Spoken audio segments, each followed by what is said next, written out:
As an advertising tool years ago, when we were working for all the lads, mags, etc., what we used to do was shoot our own Christmas card, send it out to the picture editors, and then that way we knew we'd have a little bit of advertising on their desk come July, because nobody can throw away a picture of a pretty girl.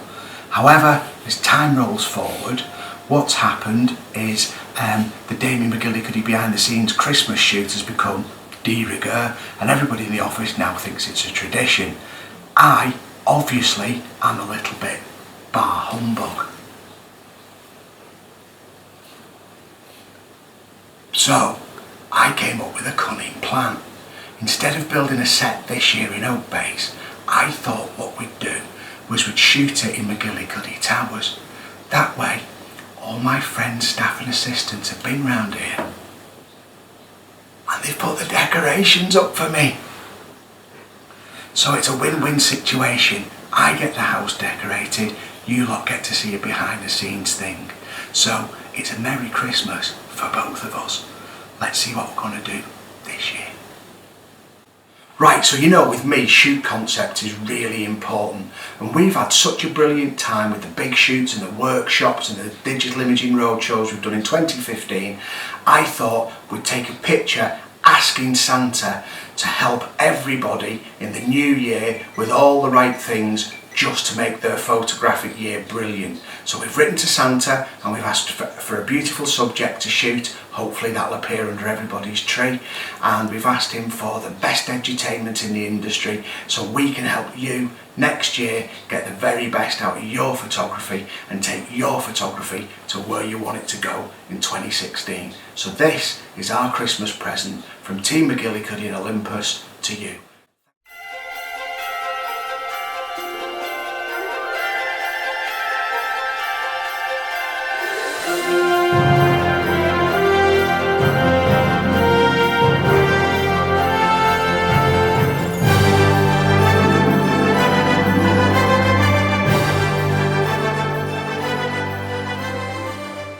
Right, now we've had the fun, I'll do the explanation.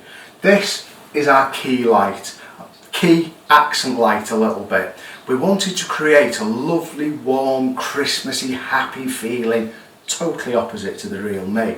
But I wanted to be able to isolate the Christmas present, the lovely tink in the picture. So where everything else was warm, what I've used is an ELB with a standard dish on and a grid, quite a tight grid, so I'm getting a small pool of light.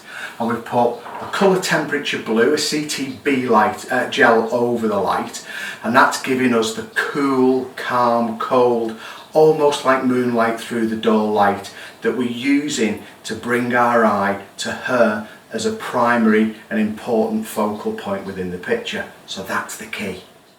Right, so like everything we shoot, we're using the Lego brick method, building each light incrementally one by one. And as ever, I've measured the ambient light, but the ambient light's really important in this picture. And it's important because it's that controls the architectural lighting, the Christmas tree light. It's not so important in the room, I'll explain why that isn't in a moment. And because I live right up north, or in God's country as we like to call it, Merry Christmas, softy southern shandy drinkers. What I'm doing is I'm dragging the shutter. We've measured it down to a quarter of a second, so I'm shooting it about an eighth of a second because I don't want it to be super bled out. And what's happening is because we're dragging the shutter, we're able to see the little twinkles of the lights. Okay, do you remember when we were talking about the ambient illumination and I said I don't really need to worry about it for the room, I was just bothered about the Christmas tree lights? This is the reason I don't need to worry about it for the room. What I want to do is bathe my hallway, which is where we've got the Christmas tree, in a lovely, radiant, warm, it's Christmas time, that wasn't really as good as Noddy Holder, was it, type of light. So what we've done is we've got a CTO, colour temperature orange, warming up the daylight balance flash of the Elinchrom ELB, and we're bouncing it into the corner of the room and it's flooding the hallway with that lovely rich warm orange light. The only downside to doing it this way is I've blocked the downstairs toilet, so if anybody wanted to go they'd have to wait till we're finished being creative. Right, this is quite an important light. This is the one that's telling the fib. It's another Elinchrom ELB fitted with a snoot. It's got one of those adapter rings on that enable us to use any Elinchron product or modify a product with the front of it. And what we've done is, again, we've got this CTO on it because it's telling this lie of warm, lovely Christmas, and it's just projecting a tiny pool of light at the elements that we've got in front, in the foreground of the picture. So I'll swap angles and show you that. Right, so we've now got the reverse angle of that FX light with the snoot on, and as you can see, what it's doing is it's telling a lie of perhaps an open fire. It's got this warm, low, raking light that's giving light to the letter that we've got, to Santa, and to the Santa props, and it's just knitting in, melding in the foreground elements to the rest of the picture so the lie becomes complete. Lie's perhaps a strong word, but it's the narrative that we want to tell the story by. And it's little things like this that make the difference. We spent a lot of time looking for the right font for the letter for Santa.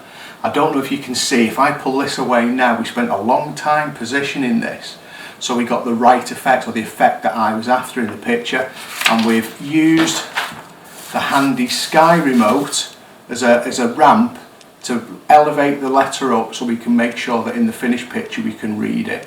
Now, the other thing that we've done is, because we were on such an incredible depth of field and we didn't want Tinkerbella to be sharp or ultra sharp in the background so we don't offend anybody because of the semi-nudity in the picture, but we've used focus stacking, focus bracketing on the EM1, and we've taken a succession of 8 pictures, and each time the picture is taken, it moves, the camera moves the focus slightly, so it's giving us a wider depth of field than we would be able to achieve just by using the aperture alone. It's a fantastically handy feature on both the EM5 Mark II and the EM1. The difference with the EM1 is it will take 8 pictures and stack them all together in the camera for you, where the EM5 Mark II, you have to take it out and use it in a third-party piece of software. So that's basically how it was all lit.